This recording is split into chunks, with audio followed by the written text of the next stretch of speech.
Hello everyone, this is Coach Leo here. Welcome back to Legacy. Now, what I want to talk to you today about is how you, the footballer, can impress at a tryout, a trial. Now, I've been to so many trials and tryouts in both the US and the UK. And I've also been to some in Spain and in Argentina. And there's a number of things that happen at these trials.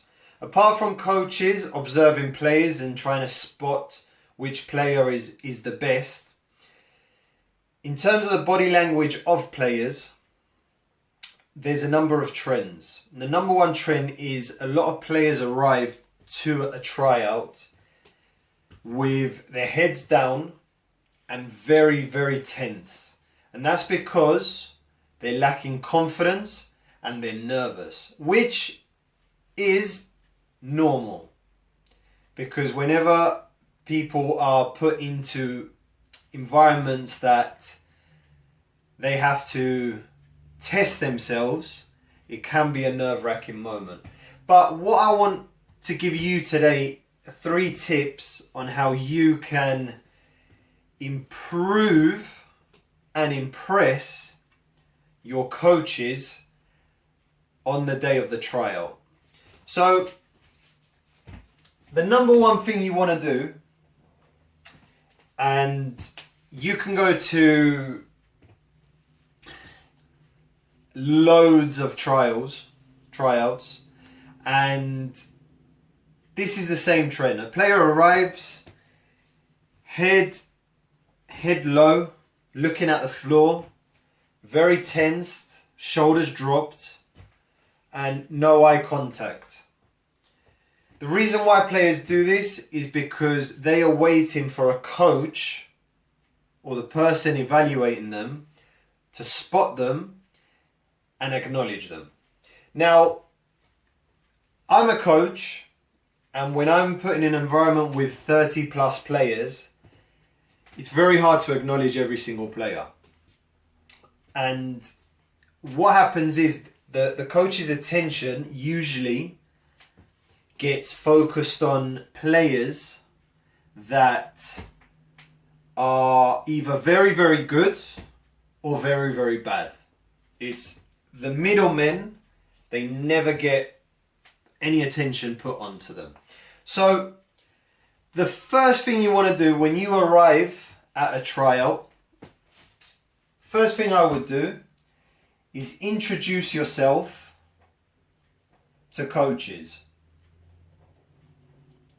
So introduce yourself and just ask them questions. It could be random questions, just to sort of get their attention placed on you. So you go up to them, shake their hand, and ask them a few simple questions about how long is the trial, how many players roughly are going to attend. If they don't answer you, then it's fine. But what you want to do is you want to introduce yourself, tell them your first, last name, and get that coach attention on you. Because when you walk up to a coach and you give them their hand and you shake their hand and introduce yourself, that coach is going to remember you come the trial. And sometimes, not all the time, you can be a very, very good player, but if that coach hasn't got your attention, then you're not going to get chosen. You can be a very, very average player, but if you've presented yourself well with confidence, coaches will notice that. Okay, so number one thing, when you arrive, go up to your coach or whoever's evaluating, shake your hand, introduce yourself, and just tell them that I'm excited to be here and looking forward to the trial. Number 2, goes without saying. Number 2 is work hard. Now, you might be thinking that's very obvious. If I'm going to a trial, I need to work hard. Now, The problem is when you're lacking confidence, that sort of limits you most of the time to work hard. It stops you because it's like a barrier. Some people need to get their confidence back in order to work hard. Now, what I'm trying to say to you, the footballer, is you don't need confidence to go into a trial. All you need is to work hard. You know what you're good at, and now what you have to do is you have to put what you're good at into action for an hour or 2 hours, depending how long the tryout is. And what you have to do is you have to work hard. Be the hardest worker on that pitch.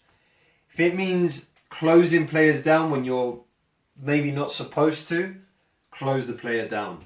If it means running extra than everyone else, run extra. But what you have to do is you have to get the coach's attention. And I keep iterating on attention because it's so important.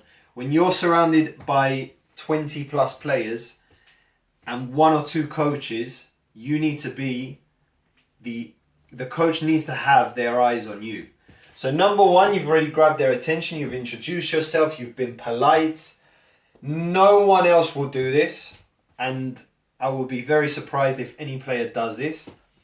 But introduce yourself to them. Shake their hand, say, I'm really excited of being here and looking forward to the trial. That's it. If they acknowledge you, if they respond, it doesn't matter, but they will.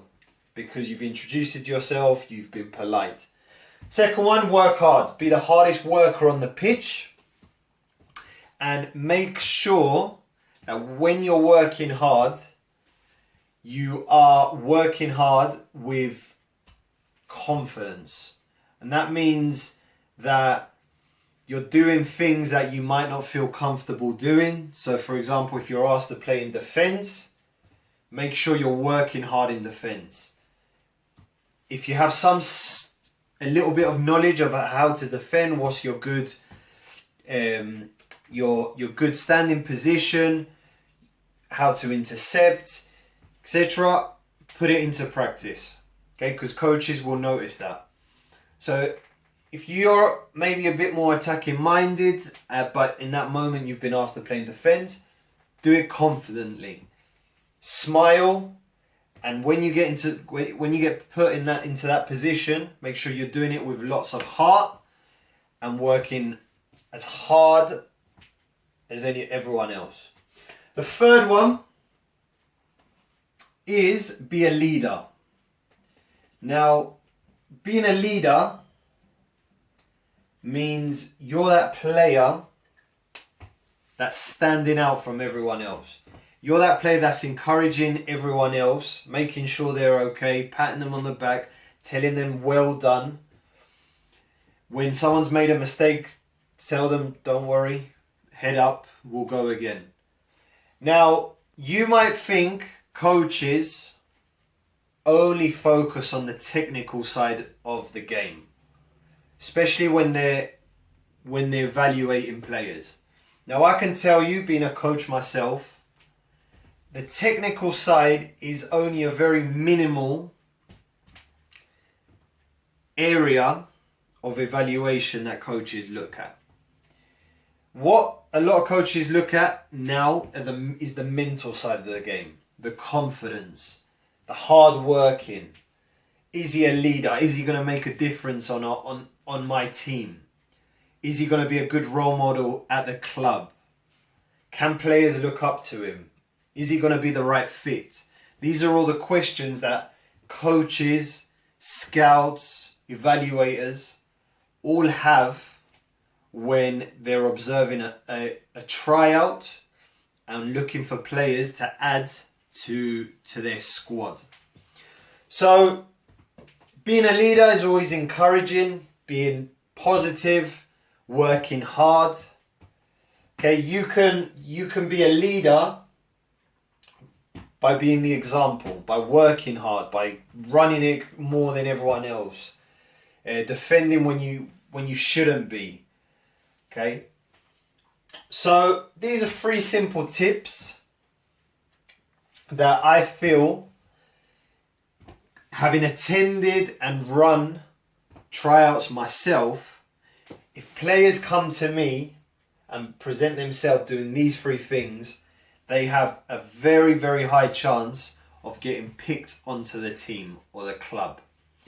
Now, we'll go through them again. So the first one, you're going to introduce yourself. So as soon as you arrive, first coach you meet, introduce yourself, first name, last name, happy to be here, nice to meet you. Next coach, do exactly the same. Introduce yourself to all the coaches until the coaches are talking about you in a positive way. And that means that you've got finally their attention. Second one is work hard. Be the hardest worker on the pitch. Run more than everyone else. Encourage more than everyone else. Talk more than everyone else. Okay, just be that leader, be that example. Being a leader is very similar to working hard, but this one is more the mental side and the individual side. So working hard is more, I would say, the physical side. Running, closing players down, shooting on goal when you have an opportunity. Being the leader means you're encouraging your teammates and helping them to improve. Okay? So, hopefully these 3 things have helped you. If you have any questions for me, leave them in the comments section.